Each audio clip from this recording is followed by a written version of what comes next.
Sialkot bureau report. शहर और मुज़ाफ़ात के गली मोहल्लों में धड़ल्ले से चलने वाले गैर कानूनी मिनी पेट्रोल पंप शहरियों के लिए मुसलसल खतरा बन चुके हैं, जबकि इंतजामिया और मुतल्लिका महकमे खामोश तमाशाई बने बैठे हैं, जबकि किसी भी वक्त बड़े हादसे का खदशा है।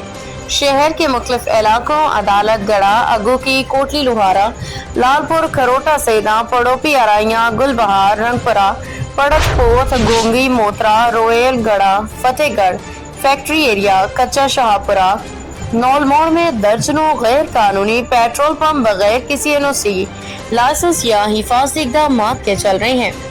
ज्यादातर ये पेट्रोल पंप रिहायशी इलाकों किराने की दुकानों में चलाई जा रही हैं। उन पर सेफ्टी का कोई निजाम नहीं, आग बुझाने के आलात ना हैं। शहरियों का कहना है कि ये मिनी पेट्रोल पंप मालिकान सस्ते दामों पेट्रोल बेचने का झांसा देके खरीदारों को अपनी तरफ खींचते हैं।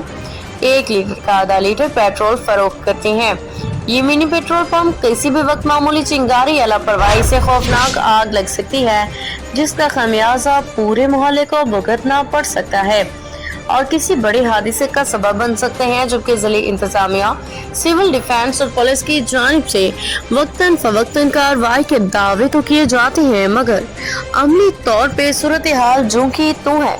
बाज़ ज़राए का कहना है कि मुतल्लिका महकमों की मिली भगत से यह गैर कानूनी कारोबार चल रहा है। शहरियों का कहना है कि घरों, रिहायशी गलियों में ईरानी पेट्रोल की ज़ख़ीरा अंदोज़ी न सिर्फ खतरनाक बल्कि मुल्की कवानीन की भी खुली खिलाफ वर्जी है। इन मिनी पेट्रोल पंपों की वजह से शहर के वस्त में किसी भी वक्त बड़ा खौफनाक हादसा रूनुमा हो सकता है। शहरियों ने डीसी सियालकोट, डीपी और दीगर हुक्काम से मुतालबा किया है कि फौरी तौर पर गैर कानूनी मिनी पेट्रोल पंपों के खिलाफ ऑपरेशन किया जाए, जिम्मेदारों को कानून के कटहरे में लाया जाए ताकि इंसानी जान और अमलाक को महफूज बनाया जा सके।